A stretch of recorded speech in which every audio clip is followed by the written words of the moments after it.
What's up, guys? If you're a Facebook organic marketer and you're wondering what steps you need to be taking in your business every day in order to generate leads and sell whatever products that you're trying to sell, and do it in a way that doesn't mean that you're sitting in front of your computer all day, every day, then this video is for you. How you going, guys? It's Jamie, and for those of you that are new to my channel, I'd like to say a very warm welcome to you. I'm a full-time affiliate marketer, also a coach for a program, got well over 650 students, absolutely crushing it with their affiliate marketing business, and we focus on the fundamentals of sales, marketing, offer creation, all that type of stuff. Nothing super fancy, but the track record speaks for itself. We have a ton of amazing success stories. I'm very proud to be part of the coaching team for that as well. If that's of interest to yourself, head over to jgcall.com, check out the free case study there, and feel free to lock in the time with myself if you're interested in learning more about how I can help you out with your business now and into the future. All right, with that out of the way, for those of you that are still with me, feel free to hit the subscribe button, smash that bell icon, and of course, drop any comments. If there's anything you'd like to learn, feel free to drop those below. I'd be happy to respond to those when I get the chance, and obviously create content based on what you need help with. Right, so this question popped up a little while ago. It's basically, Jamie, what are the key things you need to focus on in your business in order to derive those big profitable months? And realistically, for me, it all boils down into what I would consider the main money tasks. And so these are things that you're doing that are basically going to increase the probability of bringing revenue into your business today. And that is actually the question that I often suggest to my coaching students to actually ask themselves. Because quite often what happens is we get stuck in front of our screens and we have a bunch of tabs open, and I'm guilty of this as well, even now.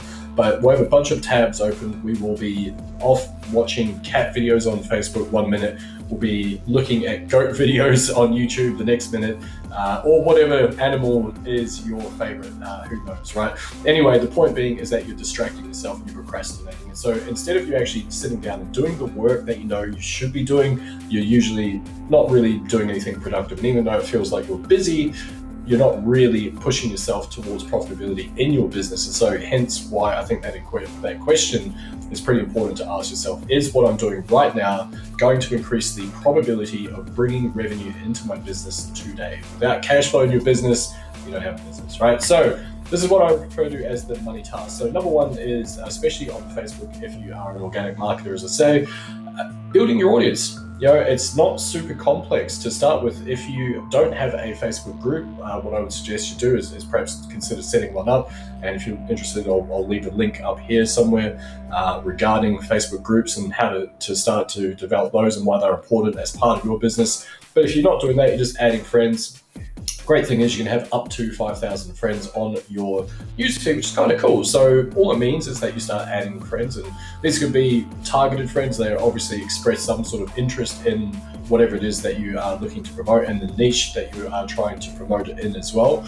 And so they have metaphorically raised their hand and said, hey, I'm interested in this. And so therefore, if you start adding those friends, they will have a higher probability of transacting at some stage, not necessarily even in your product, but in general terms. Hopefully that makes sense. And engaging in their contents is all about giving first, right? So as much as engagement is a vanity metric, it's not something that is going to keep the lights on in your business. What it does do is allow you to grow that level of credibility and social proof within your own audience. And the more you have of that, the more your message is going to get thrown further and further out to the algorithm on Facebook. And of course, this is why we suggest to do some engagement. It's not the most enjoyable part of this whole process, I must confess, but it is a necessary evil in the initial stages just to get that level of credibility. Now, of course, there are other ways of doing it. And one of the things that I always tell people is, look, money is the messenger. That is where the bulk of your income is going to come from. But like I say, in order to get our content further out there, more eyes on our content, it is important to do some of that engagement. So what I would encourage you to do is, instead of sitting down at one go and just smashing it all out over the course of, say, 20 minutes or an hour on your phone, I would encourage you to break that up so it looks a little bit more natural in the newsfeed or in the algorithm's perspective, at least anyway. So maybe a little bit in the morning, a couple of minutes at lunchtime, a couple of minutes in the evening, and you won't even notice the time once you're doing it in that format. The other thing is, of course, putting out content. And so content, the way that I sort of break this up is into three essential pillars. So you've got lifestyle, which is nothing overly fancy. You don't need to be living this grandiose lifestyle where you're driving, exotic cars and all that type of stuff. It could be literally just hanging out with your friends and family, having dinner, all that type of stuff, and just scenery of where you live, or perhaps holidays and things like that. What this does is it builds the know, like, and trust factor. It means that when people are seeing your content, they see you as someone who is relatable. You're just a normal person, just like them, and there's probably similar elements to your story that they can relate to, and that there is very powerful. If you don't trust someone, you're probably not going to buy stuff of them, right? It kind of makes sense. And so the more of that type of stuff you can put out there, the more that you're going to build that credibility and that know, like, and trust factor within your own audience, which is quite powerful. Next part is value, and it doesn't matter if you've been in affiliate marketing for 10 minutes or 100 years, whatever the case may be, there is something of value you can provide to someone. And I think this is one of the traps that a lot of newbies get stuck in, is that they often dismiss the amount of knowledge that they have along the way. And so what tends to happen is they start getting too stuck in their own heads, going, oh, but what do I, like, I'm new, I don't really know anything, so what do I possibly have that I can offer as value? Here's something for you. You don't need funnels in order to make a significant income online. I've got many students that don't use funnels at all, and they do really well. So there you go. That was something that was a bit of an epiphany for myself as well. I just assumed blindly that you didn't need funnels when I got started. And it's a little bit ironic. I actually won the 2 Copper Club Award, which just got an email notification today saying it's in the mail. I can't wait. So it's going to be here very, very soon. So keep an eye on this channel over the next couple of weeks. There's probably going to be a bit more content about that, which is kind of cool. But anyway, point being, and please don't tell Russell that I said this, but yeah, you don't actually need funnels to get started. So there you go. Maybe that is now something that you could explore a little bit. Maybe you can actually sort of teach that to your own audience. Maybe that's something that is now part of your overall knowledge. But it could be really simple stuff. What is affiliate marketing? It's quite simply selling someone else's products and receiving a commission for doing so. Do you need a funnel? No, you don't. Don't tell Russell. Digital versus physical products. My preference is digital, higher margins, no issues with deliverability, just a lot less hassle, less customer support, blah, blah, blah. Anyway, mindset. What type of mindset do you need in order to start and develop a business in affiliate marketing?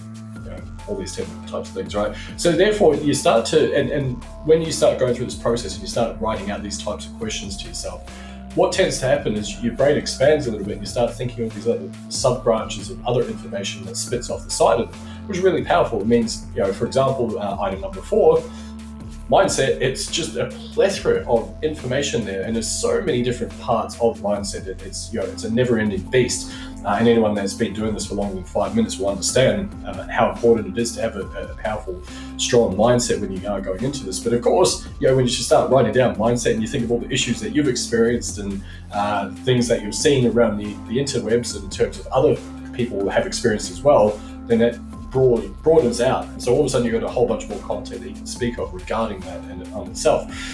All right, so drawing on past experience, blah blah blah, all examples. Anyway, another one is, and so just while I'm on that one as well, when you're putting out value content, what you're effectively doing is building your authority as a brand, which is really, really powerful. It means that when your audience sees you, they need to see you as a leader, they need to see you as someone who is relatable, that has a level of credibility, which I'm going to go into next as part of the results part of it. But you also need a sense of authority, and the way that you do that is by providing this goodwill to your audience and showing them that you can help them out before you ever ask for the sale as well, which is kind of cool.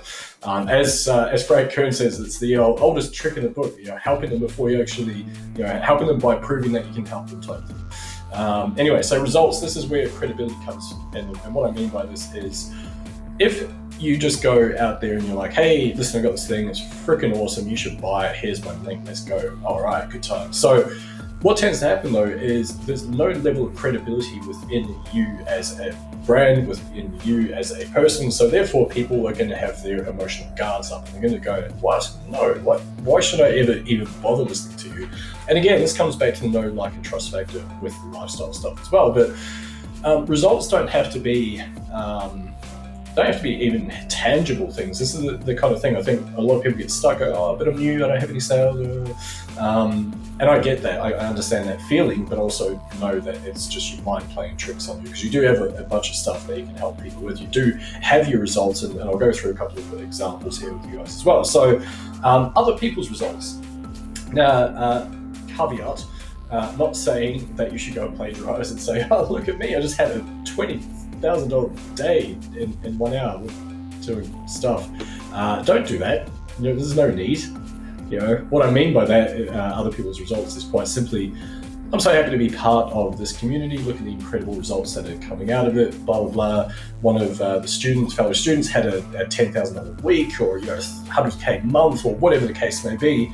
And of course, when you're leveraging that, this is called deferred credibility, as in you are deferring it from yourself over to the actual person, or the actual, program itself, or vice versa. And so it helps to build that level of credibility.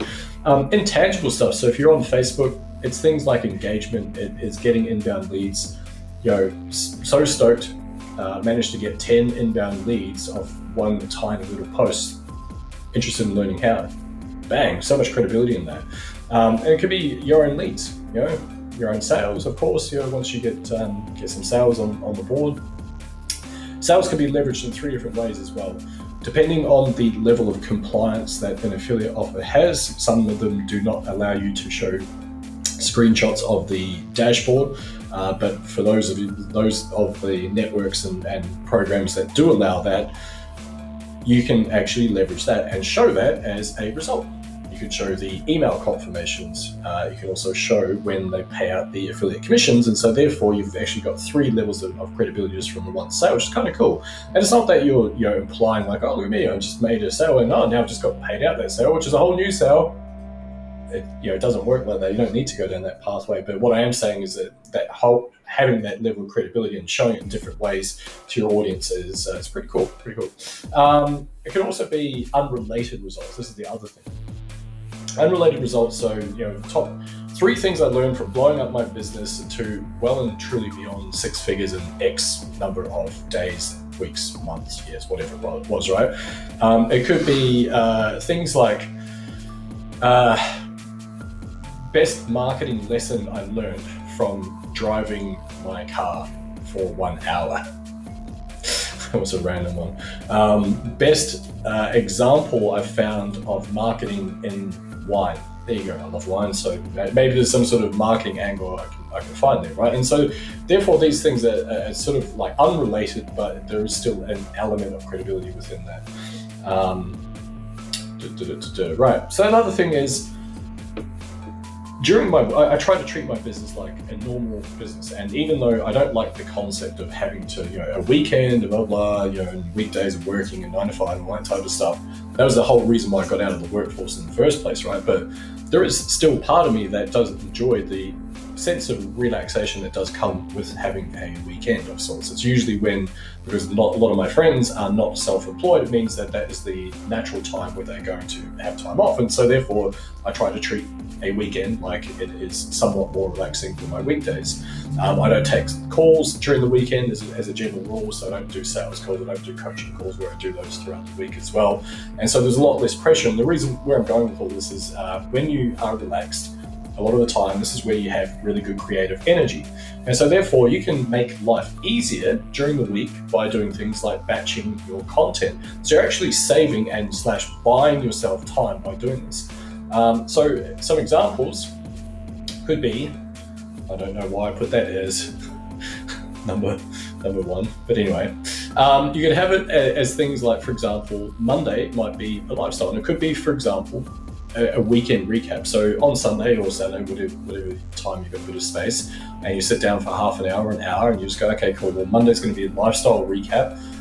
Tuesday is a value post on why you don't necessarily need funnels to get started.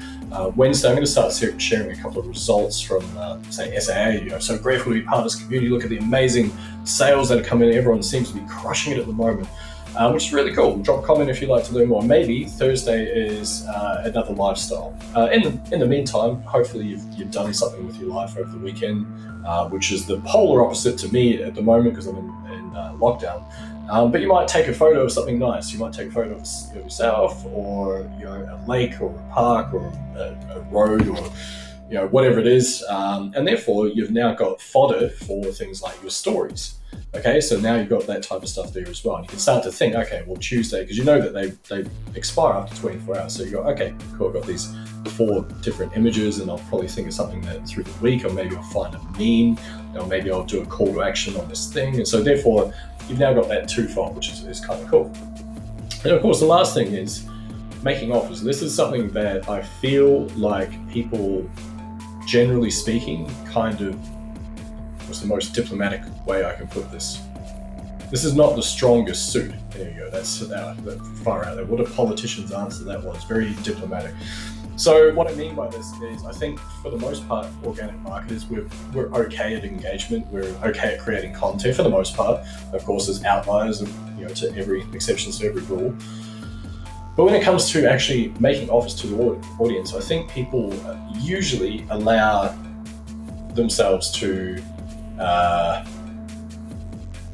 don't know, I think some emotional stuff pops up for them and they feel a bit weird about putting offers out to the audience. Because it's not comfortable, by the way, when you're getting started. It's fine once you've done it 100 times, but when you're getting started, you're like, oh, I feel a wee bit kind of like being like a little bit too salesy here by putting these posts out. You're not. Like, if you feel like that, you're not. Don't worry about it. And if other people feel like that, that's their issue, not yours. You are trying to get your amazing product or service or offering that you strongly believe in, that you know can save the lives of thousands, into those people's hands, and that's why you are doing this, right? So if you can, try and make some form of offer daily. So if you guys were listening at the start, I actually made you an offer. I said, go, if you'd like to ramp up your business, go to jgcall.com. There you go, it's a verbal offer. Probably going to make another one before the end of this video as well, by the way. That's going to be in relation to the Super Affiliate Accelerator, which I'm one of the coaches for. We've got the 2.0 version out at the moment. It's absolutely smashing it. I'm very proud of what we've achieved there. And of course, with Jacob Karras and Chris Donnelly, we've all added a little bit to it. Well, sorry, Jacob's done most of it. I've added a couple of little snippets to it here and there. Hopefully a few things that are going to help people out. It's revamped. It's awesome. I'm super proud of it. So not to mention the price is going up. So I'm recording this on the 28th of August. It will be going up to $3,000 as of the 15th of September. Highly recommend everyone jumps in. If you would like to learn more about that, of course, hit me up. I can help. Because I'm an affiliate. Right, so try to make an offer daily. And like I say, I understand that it might feel a bit uncomfortable when you make a conscious effort to do this.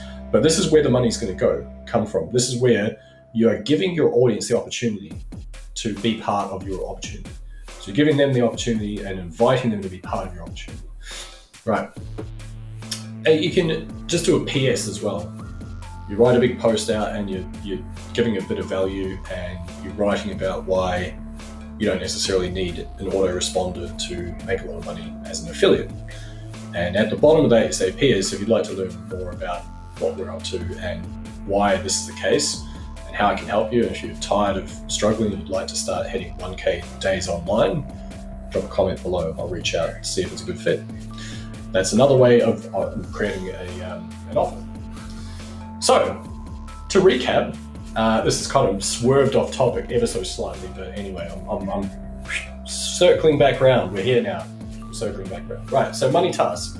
Quite literally, ask yourself that question. I'm going to try and condense everything down a little bit, but if you ask that question, what if, you know what, I'm going to write it down.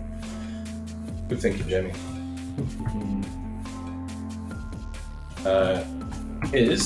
I'm going to put it in italics as well because I like that. Is what I'm doing right now going to increase the probability, of bringing revenue into my business today? I should have done an entire video of me typing for the whole thing, just no words, no verbal words, at least anyway. Today. That's a question you got to ask yourself. Right. But anyway, recapping. Ask yourself this question because it's going to give you that singularity of focus. And I can assure you from a lot of experience that if you are unfocused, you're not going to bring in cash flow into your business. It's as simple as that. If you have scattered energy and scattered focus, and like I say, I learned this the hard way. Take it from my advice. So yeah, basically that's what you need to ask yourself. Is what I'm doing right now going to increase the probability of bringing revenue into my business right now? Because if you don't have cash flow, you don't have a business, right? So give yourself that opportunity. And so recapping real quick, ask yourself that question, focus on the big drivers in your business. So number one, of course, is building that audience. You always need fresh leads at the top of your funnel, TOF, top of the funnel. You always need those fresh leads coming through because you need fresh eyes on you, on your content, on who you are, and start becoming indoctrinated into your world and start breaking down those limiting beliefs that they have and start, through your content, start handling those objections, right? So build your audience, number one, always super, super important. Add some content. You need to be out there a little bit. You need to put the stuff out there. You need to put the three pillars, like I say, lifestyle stuff. You need to add some value to build your authority. You need some credibility builders. So that's why you chuck the results stuff out there. Save yourself some time if you've got it by creating content over the weekend or when your sort of downtime is. Set aside 40 minutes in the morning before the kids wake up or whatever. Smash out some content, even if it's not like fully written out. At least you've got an idea. Okay, cool. Well, I now know Wednesday is going to be this type of post, Thursday is going to be that type of post, Friday is going to be that type of post, and these are some of the materials that I've got for that. Bang, easy, done. And of course, make offers. Make sure you are making offers, because the more of them you can make, the more chances you're giving yourself to bring in revenue into your business, bringing sales into your business, right? So those are kind of the key drivers there. And that's it. And of course, everything stems from that, right? So build an audience, and of course, for me, that's the overarching thing. But for me, it would actually be another one, which is adding friends, invites to group. I consider my group as like a centralized hub. And because of the ability to serve your audience and create different types of content and events and blah, blah, blah, and this, that, and the other thing, I think it's really powerful to get people into that in order to serve them at the highest level, right? And so therefore, the other thing as well is you're looking for hand raisers. Right, I'm going to go way off topic here for a second, but I think it's really valuable.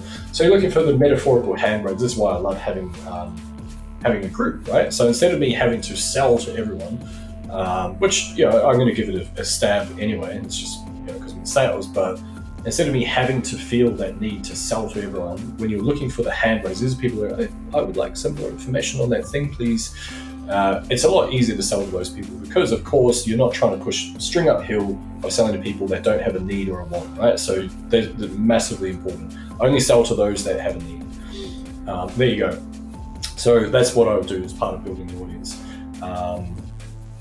Content, all that type of stuff. And then once you get down to the nitty gritty of the stuff and you learn, okay, cool, I now know how to build an audience, I now know how to add content and value to them and make offers, and I've made sales because I've got a badass diagnostic process to take them through.